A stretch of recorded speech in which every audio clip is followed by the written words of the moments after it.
This is Gary Smith of Ratty Smith Funeral Home. We're honored to be sponsoring the Veteran of the Month project here on WYEA 106.5. All military veterans deserve our deepest respect, recognition, and admiration for the decision they made to serve, defend, and protect our country. It's an honor to be a part of sharing some of their stories.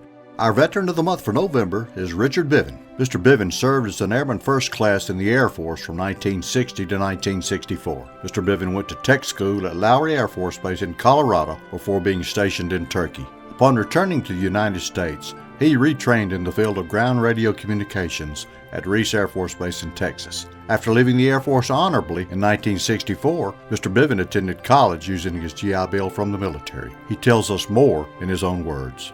I was in the Air Force, Airman First Class, I think. My main duty station was in Karamsel, Turkey. I went to tech school in Lowry Air Force Base in Denver, 42-week school in electronics and what they call special weapons, then a year and a half in Turkey. After that time, Air Force offered me an opportunity to extend my enlistment to train on some new equipment. And I declined to do that, so I got retrained into another field. So I was shipped back to the States and ended up in a Reese Air Force Base in Texas, Lubbock, Texas.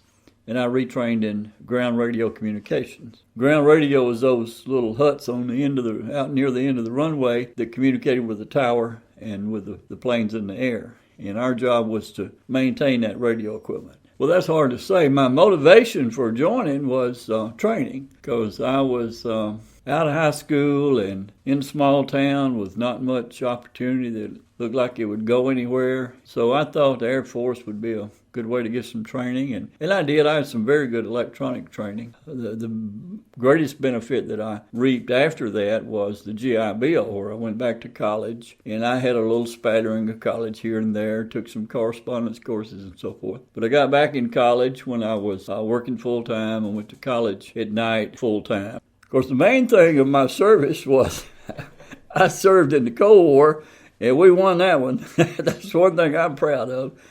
I get to call myself a Vietnam veteran because I had a couple of weeks during that period that Congress said was the Vietnam era. But the truth is I never went to Vietnam, and of course I was not in a combat field that would have made it likely for me to go. But we did what was necessary to win the Cold War. And me and Ronnie and a couple of million others were steadfast until we won that one. It was all an interesting time, and Karamsel, Turkey was a small base. I think it was from World War II base, and it was primarily a security service. And we were just tenants. We had 22 people in our organization, and we were off-site. We lived on base, but our site was like 5 miles away. It was on the edge of the sea, and it was a beautiful area, And we had guys to go out and duck hunting and during the off time or this, that, and the other.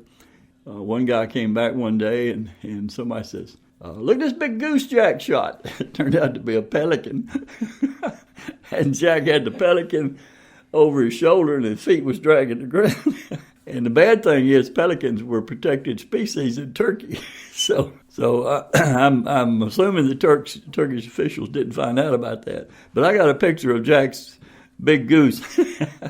I think I would.